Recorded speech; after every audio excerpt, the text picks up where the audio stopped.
Blood group A B को हम बात करें, वो ब्लड ग्रुप ए बी को डोनेट कर सकता है। ब्लड ग्रुप क्या कर सकता है? ए बी को डोनेट कर सकता है सिर्फ। अगर ब्लड ग्रुप ओ की बात करें, ये क्या कर सकता है? ये ए को भी डोनेट कर सकता है, बी को भी डोनेट कर सकता है, ए बी को भी डोनेट कर सकता है और ओ को भी डोनेट कर सकता है।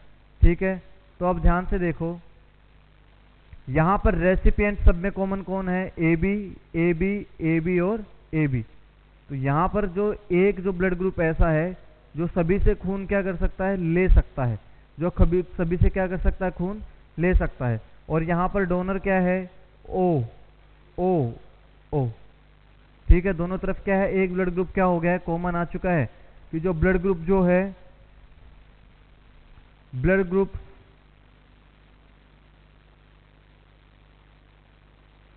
ओ है, वो क्या होता है? Universal donor, universal donor.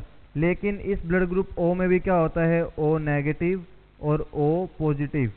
तो ओ नेगेटिव क्या है? Universal donor. हमेशा इंपॉर्टेंस किसको देना है? ओ नेगेटिव को इंपॉर्टेंस देना है। नेक्स्ट हम लोग बात करते हैं, ए भी जो ब्लड ग्रुप है वो क्या है? Universal recipient.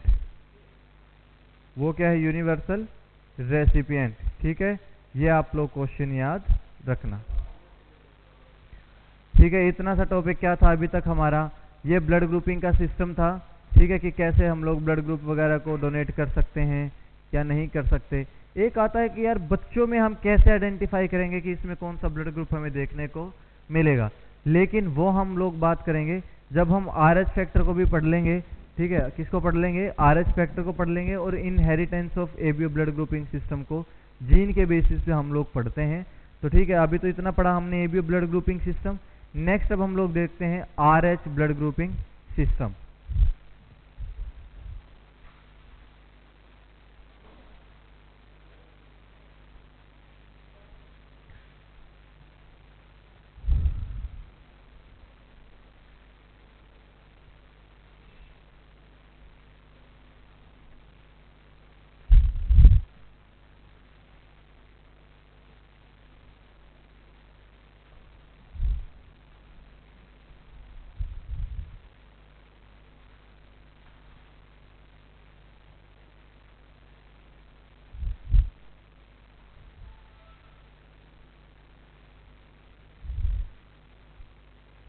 अब देखते हैं RH blood grouping system. RH blood grouping system. ठीक है, देखना अब ध्यान से, होगा क्या?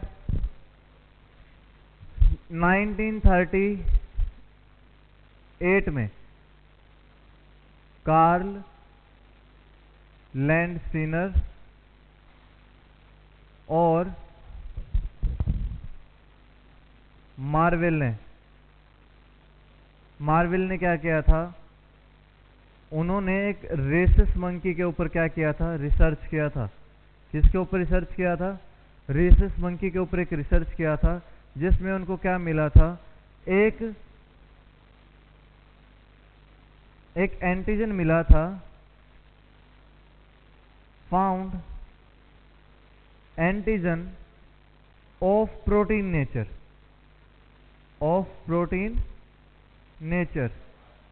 उनको क्या मिला? एक एंटीजन मिला जो कैसा था? प्रोटीन नेचर का था, ऑन आरबीसी सरफेस। कौन से सरफेस पे मिला? आरबीसी के सरफेस पे उनको मिला।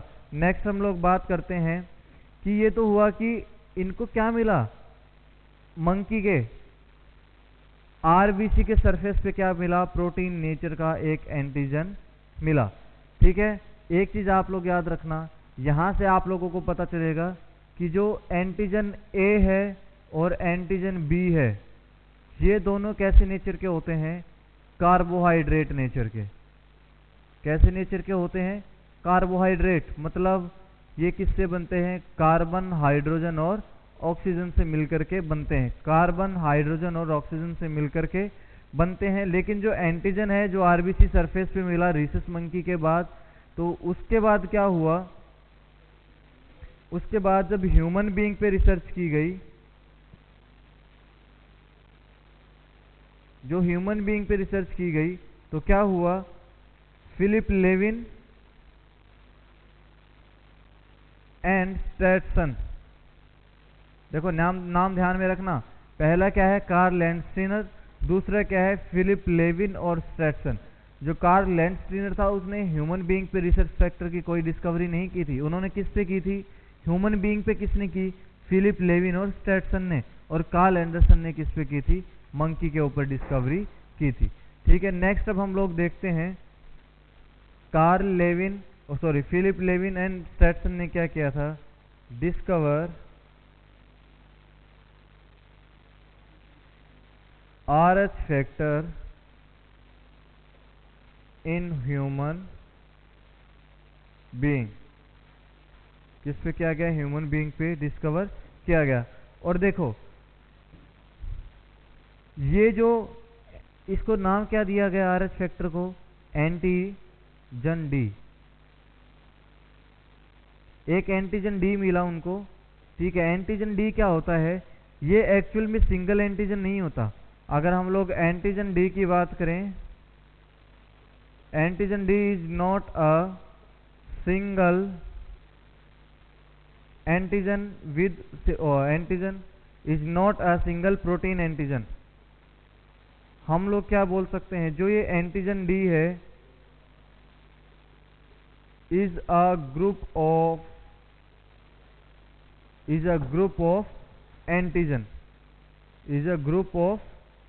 एंटीजन, ये क्या है, ग्रुप है एक एंटीजन के। और कितने ग्रुप हो सकते हैं, मैक्सिमम 20 ग्रुप आप लोगों क्या देख सकते हो, इस पे एंटीजन के देख सकते हो, एक एंटीजन डी पे देख सकते हो। दूसरा, आज तक कितने एंटीजन डी मिले हैं, एंटीजन आज तक टोटल 50 मिल चुके हैं। कितने एंटीजन डी मिल चुके हैं, टोटल 50 मिल चुके हैं। दूसरा, अब हम लोग डिस्कस करते हैं कि ह्यूमन बीइंग पे क्यों हमने एंटीजन डी बोला है ह्यूमन बीइंग पे। ठीक है, अब इसको ध्यान से देखते हैं।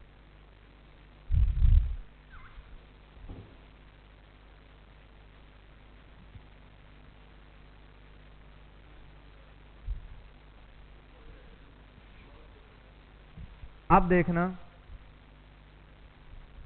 मान लो कि ये आरबीसी का क्या है, एक स्ट्रक्चर है। किसका स्ट्रक्चर है ये, आरबीसी का क्या है, एक स्ट्रक्चर होता है। इस कंडीशन में जब आप लोग देखते हो तो यहां पर 6 लूप्स मिलते हैं। कितने लूप्स मिलते हैं, 6 लूप्स, 3, 4, 5 और 6 लूप। कितने लूप मिलेंगे, 6 लूप मिलेंगे। अब ध्यान से देखना होगा क्या, 1 2 3 4 5 6 7 8 9 10 11 और 12। जब भी आप लोग देखते हो एंटीजन डी के बारे में, एंटीजन डी, तो वहां पर आप लोगों को क्या दिखाई देंगे, 12 प्रोटीन स्ट्रक्चर्स। कैसे स्ट्रक्चर दिखाई देंगी, 12 प्रोटीन स्ट्रक्चर्स आप लोगों को दिखाई देंगी। जो सेल के अंदर है, ये क्या होता है, इंट्रासेलुलर लूप्स। इनको तो क्या बोला जाएगा, इंट्रासेलुलर लूप्स। और जो बाहर की तरफ है इनको क्या बोला जाता है, एक्स्ट्रा सेलुलर लूप्स। क्या बोला जाता है इनको, एक्स्ट्रा सेलुलर लूप्स। अब ध्यान से देखना डियर स्टूडेंट्स कि ये कितने लूप हैं, टोटल 6 लूप्स, 1 2 3 4 5 6, 1 2 3 4 5 और 6 लूप्स यहाँ पर क्या होते हैं, प्रेजेंट होते हैं। अगर यहाँ पर अब 6 लूप्स प्रेजेंट हैं, तो अगर हम लोग नेक्स्ट की अगर हम लोग बात करें कि आप लोग कैसे आइडेंटिफाई करोगे कि कौन सा एंटीजन किसके लिए होता है। ठीक है, तो यहाँ पर एक एंटीजन मिलता है, एंटीजन ए, यहाँ पर मिलता है एंटीजन बी, यहाँ पर कौन सा एंटीजन मिलेगा, एंटीजन बी, स्मॉल बी और कैपिटल बी। यहाँ पर मिलता है स्मॉल सी और कैपिटल सी, यहाँ पर मिलता है स्मॉल डी और कैपिटल डी। ऐसे ही ई मिलेगा, ऐसे ही एफ, ये चीजें आप लोग क्या होते हैं देखने को मिलेंगी। जो ह्यूमन बीइंग में था वो कौन सा दिखाई दिया, डी। ह्यूमन बीइंग में कौन सा दिखाई दिया, डी और डी दिखाई दिया। दूसरा आप लोग याद रखना, यहां पर कितने प्रोटीन के मॉलिक्यूल हैं, 12 प्रोटीन मॉलिक्यूल्स, और लूप्स कितने प्रेजेंट हैं, 6 लूप्स। कितने लूप्स प्रेजेंट हैं, 6 loops. Half part will be invaded inside the cell and half part of loops will be above the cell, कि हाफ पार्ट जो वो सेल के ऊपर है और हाफ पार्ट क्या वो इनसाइड द सेल है। ये तो दोनों चीज आप लोग क्या करना है, याद रखना, ठीक है। नेक्स्ट अब हम लोग डिस्कस करते हैं कि जो एंटीजन डी है, ये जो एंटीजन डी है ये क्या है, ये डिवाइड करता है RH फैक्टर को। Divide RH factor in 2 units, एक होता है RH नेगेटिव और एक क्या होगा RH पॉजिटिव, और एक क्या होगा RH पॉजिटिव होगा। अब ध्यान से देखना,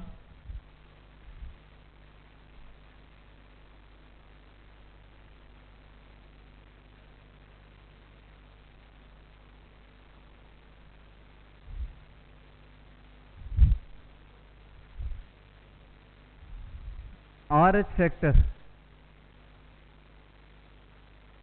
फैक्टर क्या है, it is not a single protein but it is a group of multiple proteins which are antigen in nature is known as antigen D. उसी को क्या बोल दिया जाता है, RH फैक्टर। अब RH फैक्टर क्या है, RH फैक्टर दो तरह से होता है, एक होता है नेगेटिव, क्या होता है नेगेटिव, और दूसरा क्या होता है पॉजिटिव, क्या होता है पॉजिटिव। अब ध्यान से देखना, जो ये नेगेटिव RH फैक्टर होता है इसके पास एंटीजन डी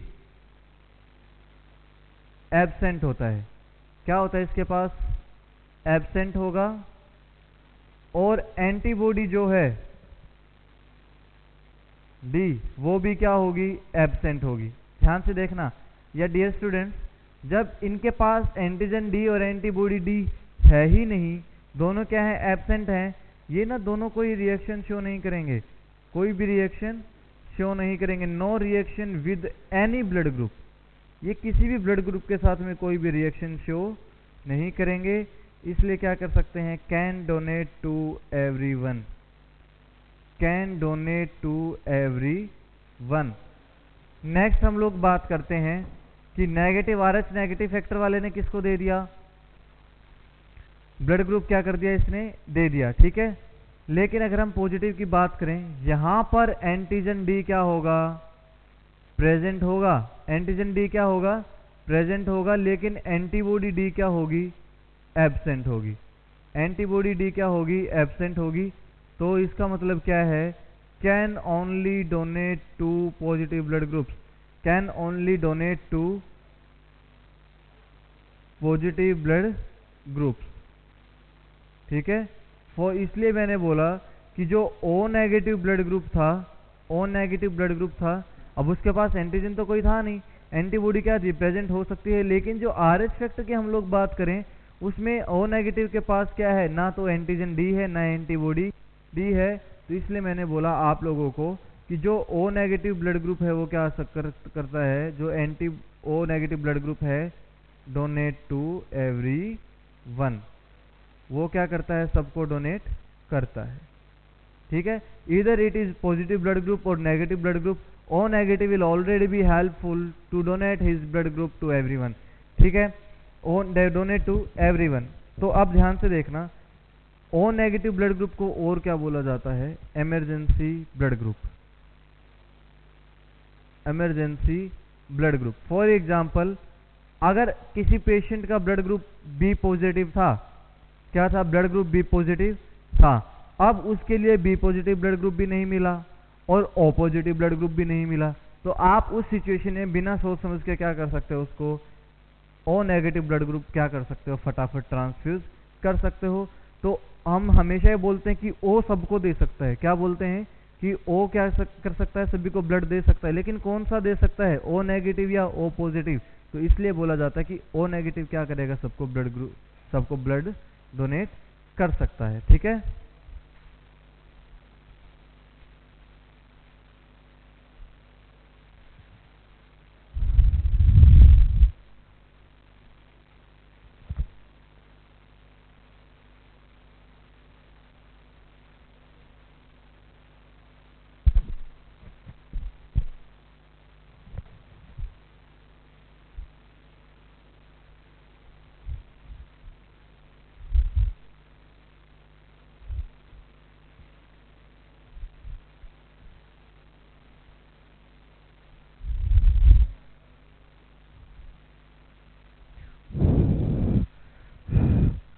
अब हम लोग बात करेंगे inheritance of blood grouping system. Inheritance of blood grouping system मतलब कि जब बच्चा पैदा होगा तो उसमें कैसे ब्लड ग्रुप को हम लोग क्या कर सकते हैं, डिसाइड करते हैं कि कौन से बच्चे में कैसा ब्लड ग्रुप प्रेजेंट होगा। ठीक है, अब हम लोग देखते हैं उसको। देखो, इनहेरिटेंस ऑफ ब्लड ग्रुप का मतलब क्या है। Inheritance of blood grouping system, inheritance of blood grouping system. अब यहां से ध्यान से देखना डियर स्टूडेंट्स, आप लोगों को यहीं से आइडेंटिफाई करना है। क्या करना है, यहीं से आइडेंटिफाई करना है कि कौन सा ब्लड ग्रुप कितने % बच्चों में मिलता है। ठीक है, तो ये क्या करता है, inheritance of blood group system is mainly depend on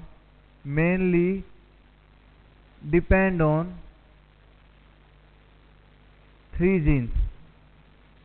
किस पे डिपेंड करता है, 3 जीन्स पे क्या करता है, वो डिपेंड करेगा। और यहीं से क्या करते हैं हम, to identify fetus blood group, to identify fetus blood group। अब ध्यान से देखना कि होगा क्या इस कंडीशन में। जो अपने ह्यूमन बीइंग हैं, जो हम लोग हैं, जो हमारी जो स्पीसीज है, उस कंडीशन में क्या होता है, इन 3 में से कितने जीन प्रेजेंट होते हैं, 2 genes out of 3 are present. Out of 3 are present, मतलब 3 में से कितने प्रेजेंट होंगे, 2। इस कंडीशन में अब आप लोग देखो कि होता क्या है, जीन फर्स्ट किस में प्रेजेंट होता है, मदर में। जीन 1 क्या होता है, मदर में प्रेजेंट होगा। और जीन 2 किस में प्रेजेंट होगा, या जीन बी, वो किस में प्रेजेंट होता है, फादर में। आप लोग बोल सकते हो कि मदर क्या हो गई, फीमेल स्पीसीज, और फादर क्या हुआ, मेल स्पीसीज। फादर क्या हुआ, मेल स्पीसीज। तो अब हम लोगों को देखना है कौन से ब्लड ग्रुपिंग सिस्टम में से हम लोग क्या कर सकते हैं, आइडेंटिफाई कर सकते हैं। ठीक है, नेक्स्ट अब आप लोग ध्यान से देखना।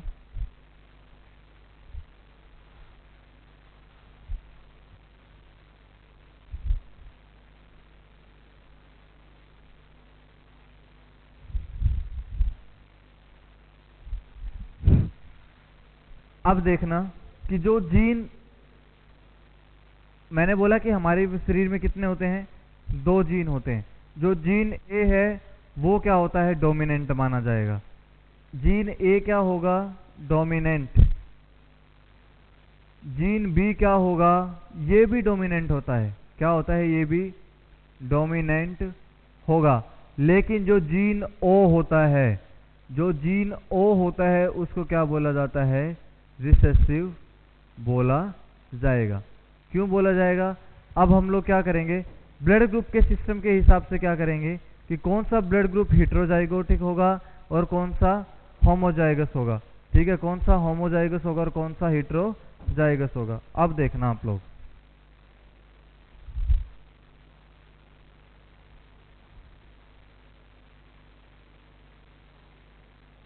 फॉर एग्जाम्पल कि किसी का ब्लड ग्रुप क्या है, ए।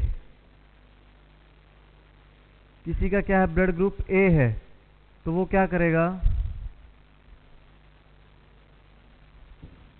तो वहां पर 2 चीजें बन सकती हैं, या तो ए जीन बनेंगे या फिर सिंगल ए जीन बनेगा। तो इस ए को तो क्या बोला जाएगा, होमोजाइगस बोला जाएगा, या और इसको क्या बोला जाएगा, हेटेरोजाइगस। ठीक है, दोनों क्या होंगे, ये डोमिनेंट। हम लोग क्या करेंगे, इनको काउंट करते हैं। इसको क्या करते हैं, डोमिनेंट हम लोग बोलेंगे। और ये कैसा ब्लड ग्रुप होगा, ए। ब्लड ग्रुप कैसा होगा, ब्लड ग्रुप ए। यहां पर लिखो जीन ए, जीन ए। ठीक है, नेक्स्ट की हम लोग बात करते हैं जीन बी की। तो ये क्या हो सकता है, या तो डबल जीन हो सकता है या फिर सिंगल जीन होगा। इसको क्या बोला जाता है, होमोजाइगस, या फिर क्या होगा, हेटेरोजाइगस। ठीक है, ये फिर से क्या होगा, डोमिनेंट होगा। और कौन सा ब्लड ग्रुप शो करता है, ये ब्लड ग्रुप बी शो करेगा। अब हम बात करते हैं डियर स्टूडेंट्स, अब ध्यान से देखना कि जो जीन अगर ए बी हुआ तो यहां पर क्या होगा, ए बी ही क्या करेगा, ये शो करेगा सिर्फ। और ये कैसा हो सकता है, हेटेरोजाइगस होगा। ठीक है, और ब्लड ग्रुप क्या होगा, ए बी।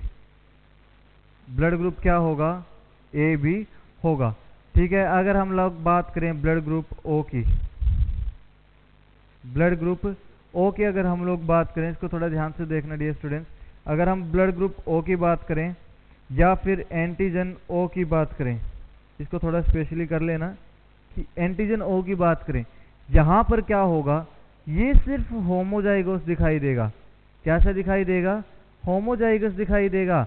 क्यों, इसलिए इसको क्या बोलेंगे, रिसेसिव हम लोग दिखाई, इसलिए हम इसको क्या बोलेंगे, रिसेसिव। देखो डियर स्टूडेंट्स कि मैंने इसको रिसेसिव क्यों बोला, कि दोनों में क्या था, होमोजाइगस हेटेरोजाइगस था, लेकिन यहाँ पर सिर्फ हेटेरोजाइगस आया, इसलिए क्या था ये, इसको भी हम लोग क्या बोल सकते हैं, ये डोमिनेंट होगा।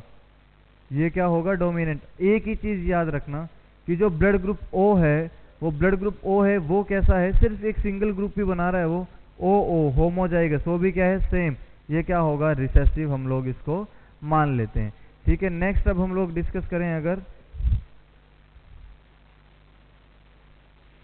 कि आप लोग कैसे आइडेंटिफाई करोगे कि बच्चे का ब्लड ग्रुप कैसा होगा। मान लो अगर किसी मदर का ब्लड ग्रुप ए है और फादर का ब्लड ग्रुप क्या है, बी है, तो कैसे उसको हम लोग आइडेंटिफाई कर सकते हैं।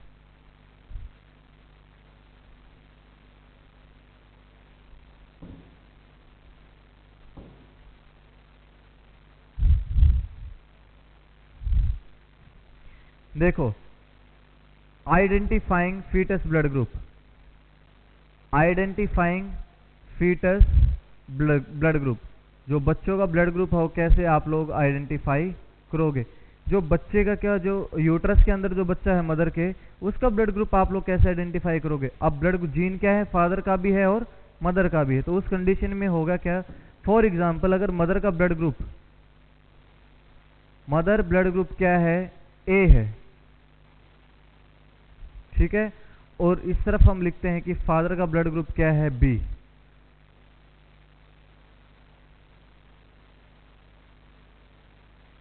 तो अभी अभी मैंने आप लोगों को इनका कैटेगराइजेशन बताया था कि ये क्या हो सकता है, दो में चेंज हो सकता है, या तो मिलेगा ए या फिर मिलता है ए ओ, या फिर यहां पर क्या मिलता है, बी बी मिलेगा या फिर मिलता है बी ओ। अब ध्यान से देखना हमें कैसे इसको चूज करना पड़ेगा।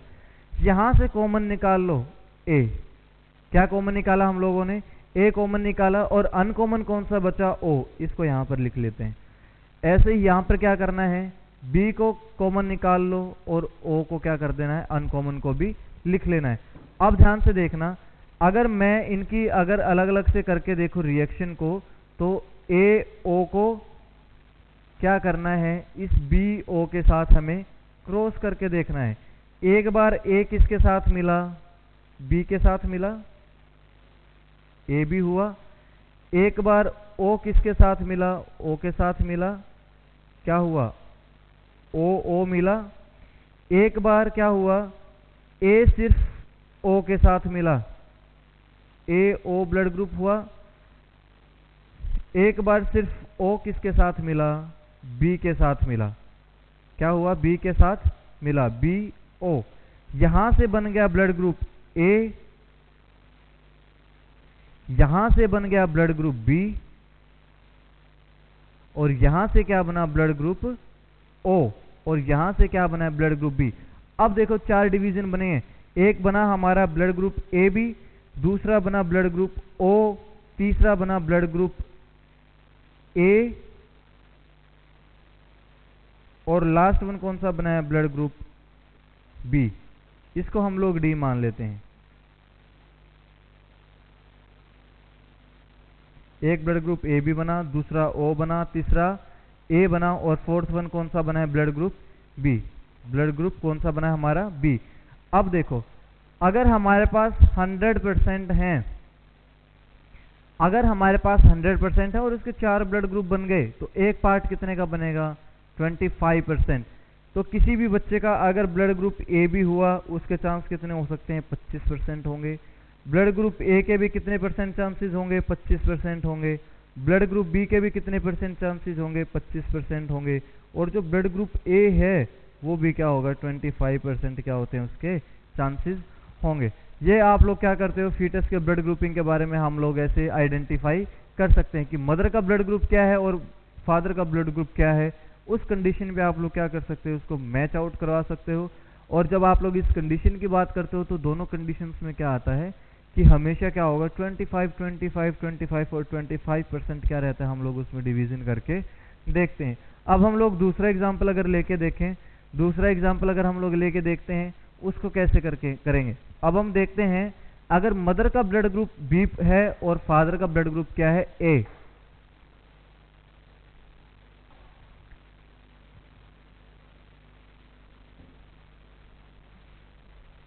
देखो, मदर का कितना हुआ ब्लड ग्रुप?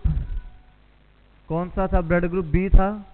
और फादर का ब्लड ग्रुप क्या था? ए।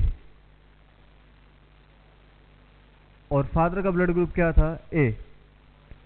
देखो, अब फिर से यहां से हमें क्या करना है? चेंज करना है। फिर से बी बी बनेगा या फिर बी ओ बन सकता है। यहां से ए बन सकता है या फिर ए ओ बन सकता है। अब इनमें से फिर से क्या करना है? कॉमन उठा लो बी और यहां से ओ।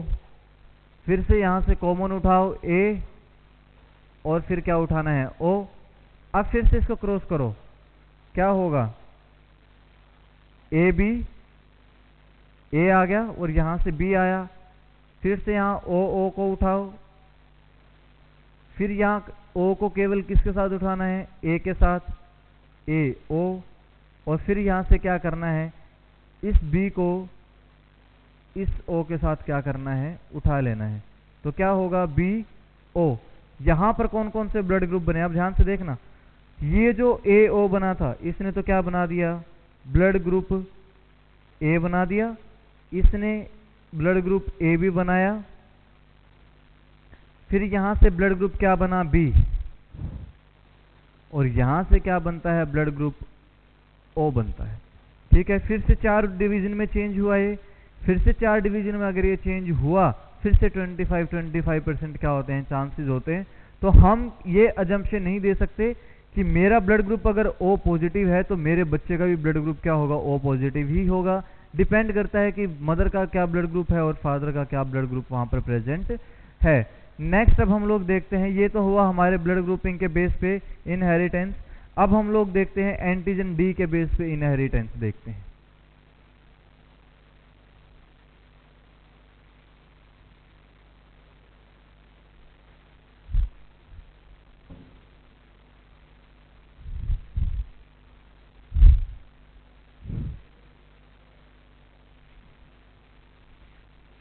Antigen D inheritance, antigen D inheritance. ध्यान से देखना, अगर एंटीजन डी पॉजिटिव होगा तो वो डोमिनेंट होगा। अब अगर बात करें हम लोग,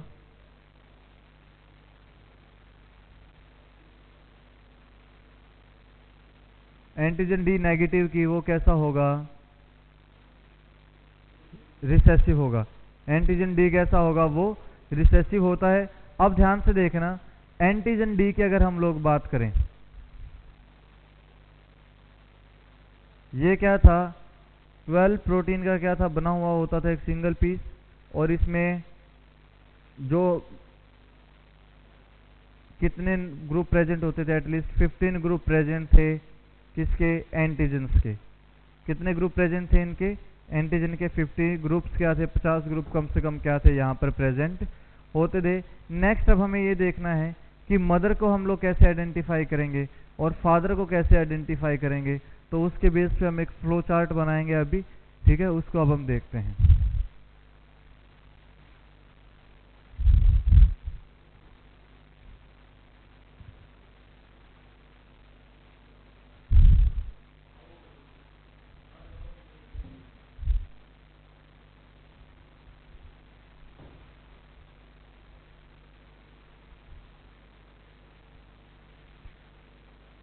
जो पॉजिटिव एंटीजन डी था वो क्या था, या तो डी डी हो सकता है या फिर डी और डी। फिर से यही होमोजाइगस, और क्या होगा, हेटेरोजाइगस। ठीक है। दूसरा अगर हम लोग बात करें नेगेटिव एंटीजन की, नेगेटिव एंटीजन डी की अगर हम लोग बात करें तो क्या होगा, डी डी होगा। ठीक है, ये कैसा हो जाएगा, होमोजाइगस। क्या होगा, होमोजाइगस। ठीक है, तो इसी के बेस पे हम लोग क्या करेंगे, आइडेंटिफाई करेंगे। ठीक है, ये चीज़ आप लोग याद रखना। दूसरा अब हम लोग देखते हैं कि ये हमने एंटीजन के बेस पे देख तो लिया, अब हम लोग क्या करते हैं, अगर पॉजिटिव और नेगेटिव को उठा करके देखते हैं तो होगा क्या, डी डी एक तरफ से डी डी है और दूसरा डी डी था। ठीक है, एक तरफ क्या था, डी और डी था। यहाँ से क्या हुआ, अगर हम इसको कॉमन निकालते हैं ये होगा, और दूसरी तरफ क्या होता है, ये कॉमन होगा। तो क्या होगा, देखो ये क्या था हमारा पॉजिटिव और ये क्या था, नेगेटिव। जब आप लोग इसको क्रॉस करते हो तो क्या होगा, एक तरफ से स्मॉल डी और कैपिटल डी निकल के आएगा, स्मॉल डी और कैपिटल डी, और एक तरफ से दोनों अगर आप लोग निकालते हो तो स्मॉल डी और स्मॉल डी आएगा। ठीक है, और फिर से तीसरा जो निकालते हो डी के साथ, ये भी स्मॉल डी और स्मॉल डी। ठीक है, और एक आप निकालते हो फर्स्ट डी को फर्स्ट डी के साथ, तो फिर से क्या होगा, डी और डी। मतलब क्या हो सकता है, दो बार तो पॉजिटिव आ सकता है, दो बार तो क्या हो सकता है, पॉजिटिव, और दो ही बार क्या आ सकता है, नेगेटिव आ सकता है। ये चीज़ आप लोग हमेशा याद रखना, ऐसे आप लोग आइडेंटिफाई करते हो। ठीक है, अगर ऐसे कोई ब्लड ग्रुप आप लोगों को दिखाई देते हैं, ये एंटीजन दिखाई दे तो पॉजिटिव और ये दिखाई दे तो नेगेटिव। अब ध्यान से देखना, डी डी कितनी बार आया है, दो बार आया, तो 25% प्लस 25%, ये कितना हो गया, 50% हुआ। ठीक है, और ये नेगेटिव भी कितना है, दो बार है, ये भी कितना हो जाएगा, 50% हो जाएगा। ठीक है, ये आप लोगों का क्या होगा, ब्लड ग्रुपिंग का सिस्टम हो गया। इतना समझ में आया।